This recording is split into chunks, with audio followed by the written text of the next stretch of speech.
It is a Saturday edition of the K-Pop Blast, and that means that we've got news talk to bring you about some new releases that are coming up and some expansion of company business into other parts of the world. It's very, very exciting, so let's get it started right now.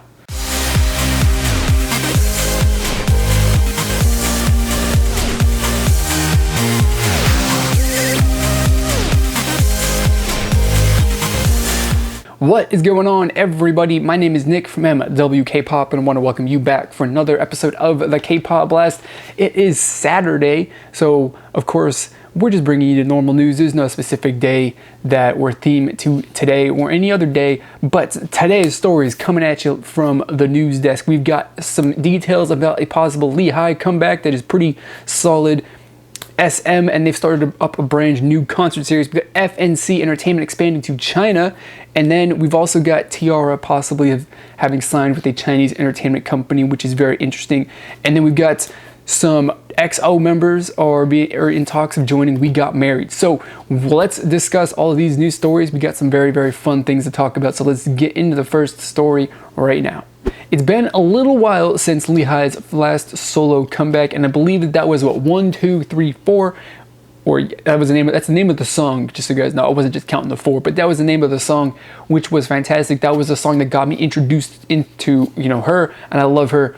I think that was the last song. I'm not particularly familiar because it's been so long ago that I don't specifically remember which song it was, but we've got some pretty solid rumors with some details and all that stuff, which is stuff to get very excited about the fact that she is getting ready for a comeback. And the big news with that is that it's not going to be produced and made under YG Entertainment. It's going to be pushed off to Tablo and his new company that YG is helping him, get started and running, called High Ground.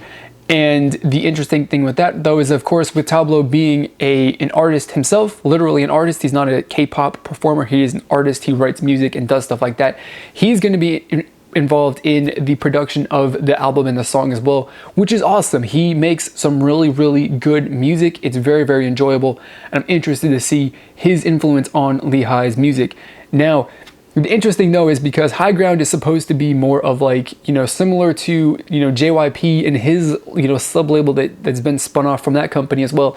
High Ground is supposed to be a label that gives the artist or the performer more creative freedom with the music that they're putting out. So it gives them more of, production, ability to be involved in the production process.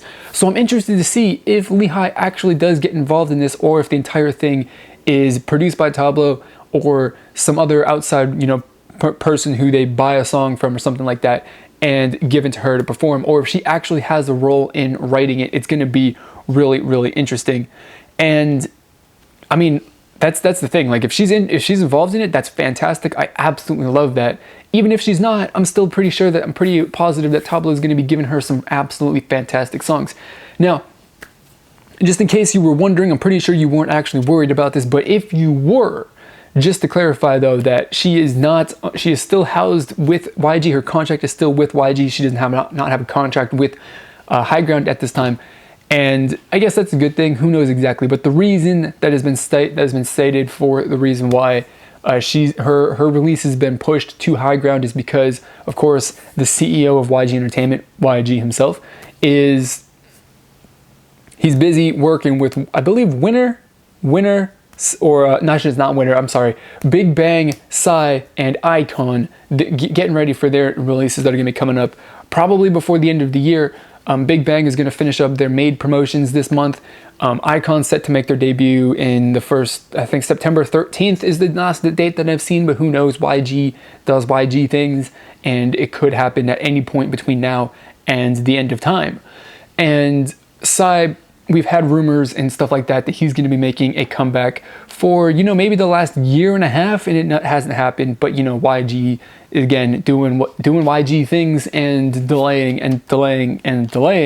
But he's busy with those three, so he cannot possibly, personally manage Lee's promotions and comeback and production of that whole album. So he's giving it to Tablo, trusting it to him, and I think that Tablo is going to do a really good job. So it's exciting. Lee is back. Tablo is going to be in charge of running it, not YG. So hopefully that means that the timetable, if there is a date or anything like that, that we stick to that, because Tablo is not going to be like YG. He's not going to delay until he can't delay anymore.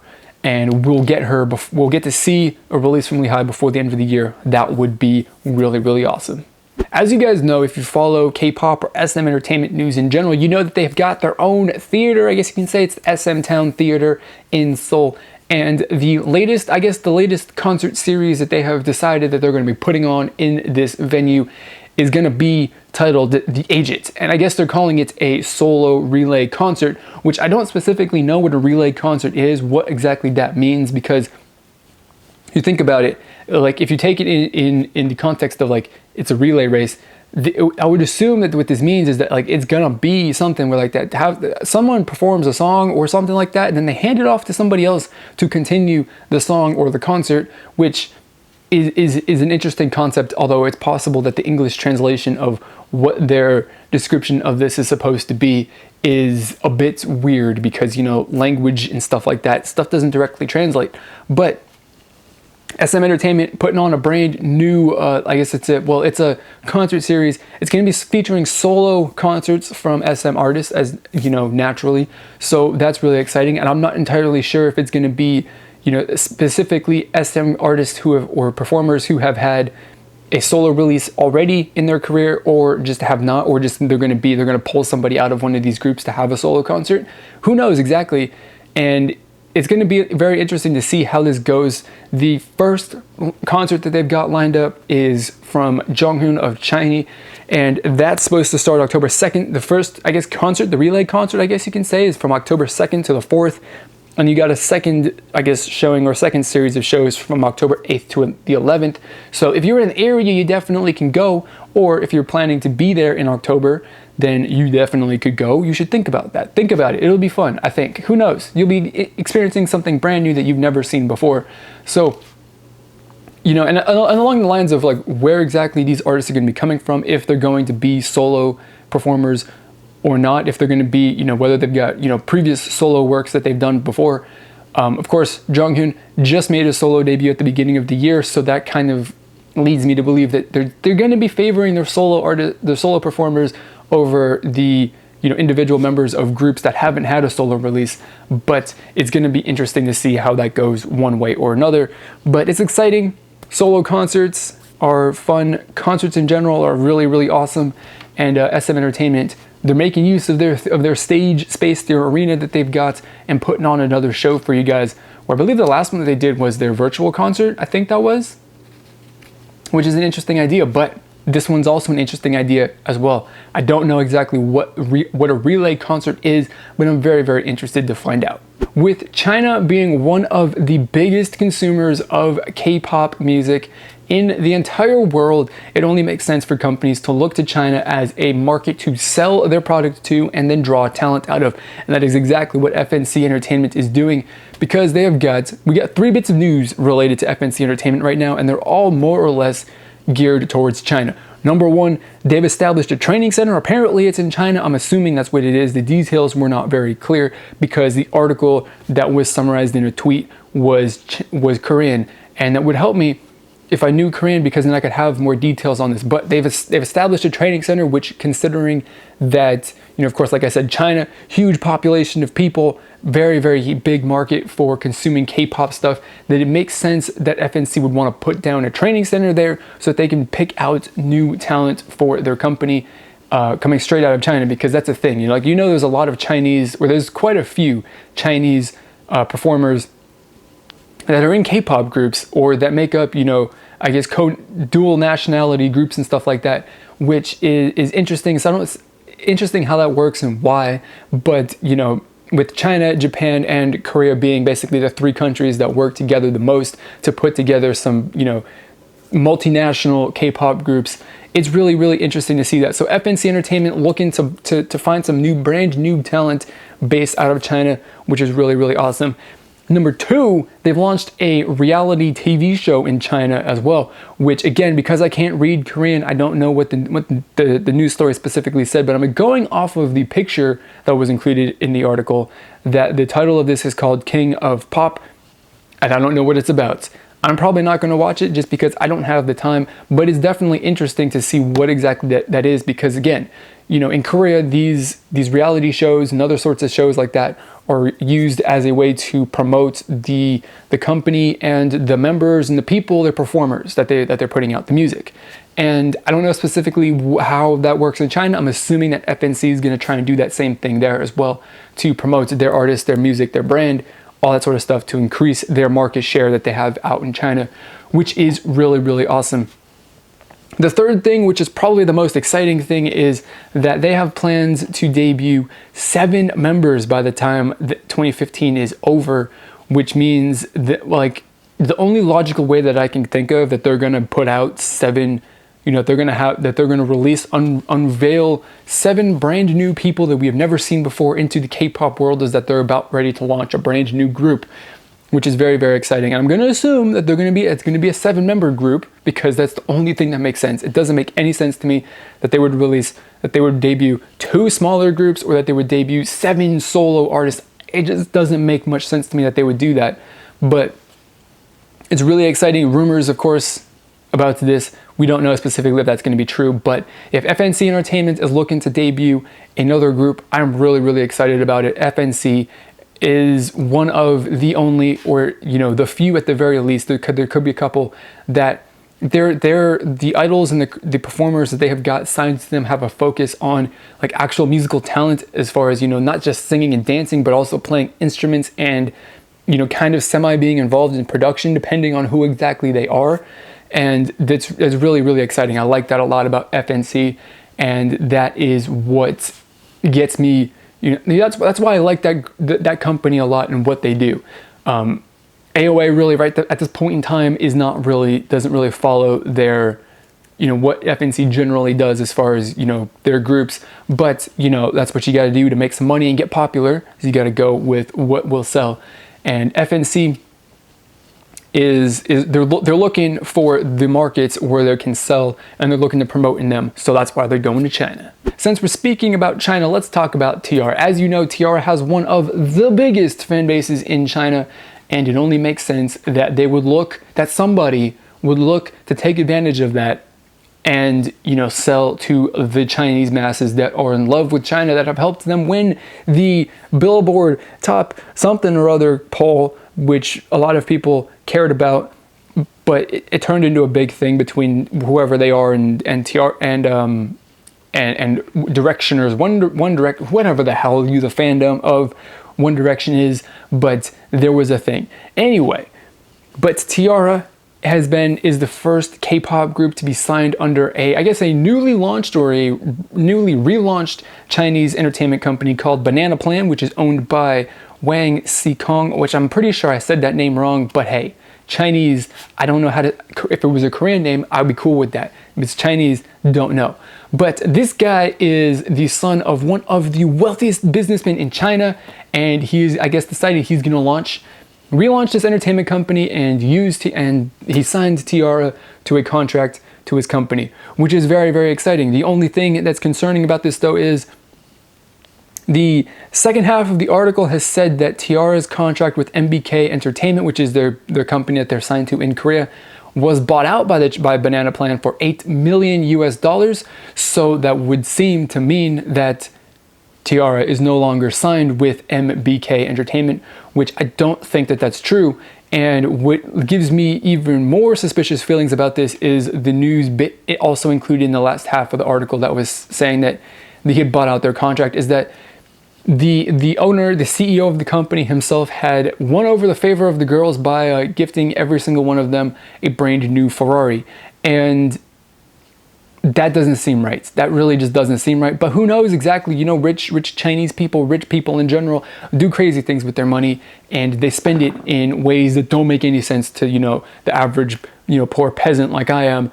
But it's interesting. And if it is true that they're not signed with MBK anymore, they don't have a contract with the Korean company anymore, I don't see this being a very good thing for their career in general, just purely because, based off of the news that I've gotten from this, it seems like this guy is more concerned in, you know, using them to I don't know, have a bit of fun, you know, have a fun thing to spend his money on. You know how like rich people buy soccer teams, kind of like that. And, you know, Tiara it's not a bad investment. They're going to make you money in the long run for sure, because, you know, they're an established K-pop group. If he bought out the contract or something for some group that nobody knew, then I would be even more worried about that. But, you know, it's probably not really going to hurt their career too much, but it definitely, I don't think, is going to be, you know, anything. It's not going to be good for them in a way. It's not going to be positive. It's going to be more of a negative than a positive. But I do think that the whole news part where they're not signed with MBK Entertainment in Korea anymore is totally false. So all of my concerns about whether or not this is a good move for them in their career, it doesn't matter, because they're still signed with MBK. They still have the Korean company to handle their Korean promotions. They're just signed under a Chinese company to handle Chinese promotions and Chinese business stuff, which is always a good deal, because, you know, the Chinese company knows China better than the Korean company does.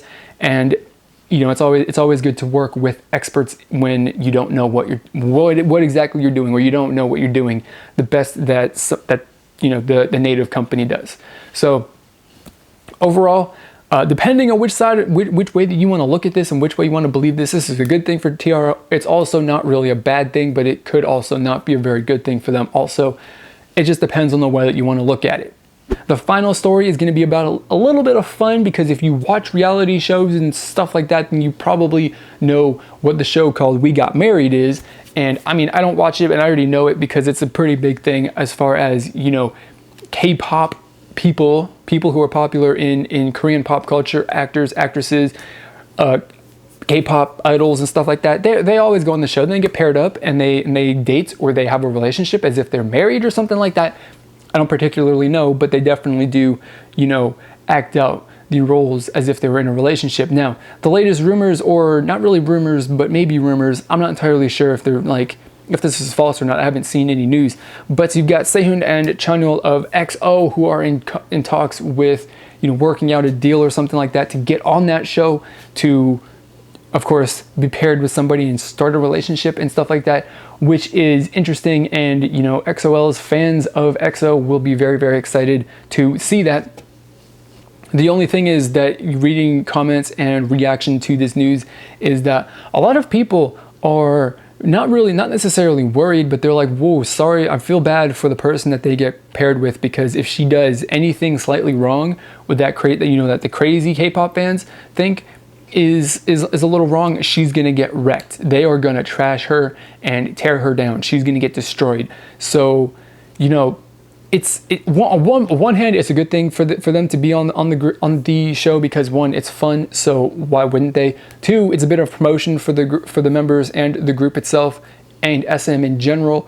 And two, I don't even know what I just said. Two, but anyway. So overall, it's a pretty good thing, but the big downside though is crazy K-pop fans being crazy and doing what they do. And, you know, the EXO fandom is known to be a bit insane at times, as a lot of the bigger fandoms are, because they're big and they've got lots of crazy people within them, as opposed to smaller ones which don't have as many crazy people. But, you know, you've got a lot of fans just in general that are very protective of their members, and if you do anything that they see it's wrong, they're going to attack you and they're going to, you know, insult you and stuff like that. Definitely you will get death threats. I mean, it's just kind of a given that if you do something wrong, you're going to get death threats from a group of fans, and that's the way it goes. But it's exciting, it's interesting. If you watch We Got Married, are you excited to hear this news? And if you're an EXO fan, do you want to see them on the show? Do you not? Is there anybody else that you would like to see on We Got Married, whether they're a part of EXO or even a different idol in general? Who is that? Also, another thing too, I guess, as a way to get some interaction there is if you could pair them up with anybody, who would you ship them with, right, to be on this show? Who would you pair them with for the show? Just be aware that they could be insulted and mocked by crazy K-pop fans because they don't know how to treat their idol stuff. You know, reasons, stuff, crazy people do crazy things. But there you go. EXO members talking about getting on We Got Married. It's going to be lots of fun for those of you who watch that show, and you should be excited for it because you got some high-profile dudes about to join the cast of that show. Maybe one or the other, possibly just one. Who knows exactly? No official details on that just yet. So that is going to be it for this episode of the K-Pop Blast. I do hope that you enjoyed it. If you got any sort of comments on any of these news stories, or any sort of, just comments in general, put them down in the comment box below. Get connected with me on social media, Twitter, Instagram, everything else that I've got. There's links in the description. Click those. Give me a follow. It'd be super, super appreciated. Also, help me go full-time to bring you bigger and better content just like this to make it better. If you would support me on Patreon or YouTube fan funding, that would be super awesome. You click on this little button here, it'll bring out some cards. You can choose whichever option is the best for you, whichever one you would rather do. And do that also, you can click the link down in the description to go to my Patreon page. That would be awesome as well. So that is going to be it for this episode of the K-Pop Blast. I do hope that you enjoyed it. And as always, I want to thank you for watching. I'll see you all next time. Goodbye.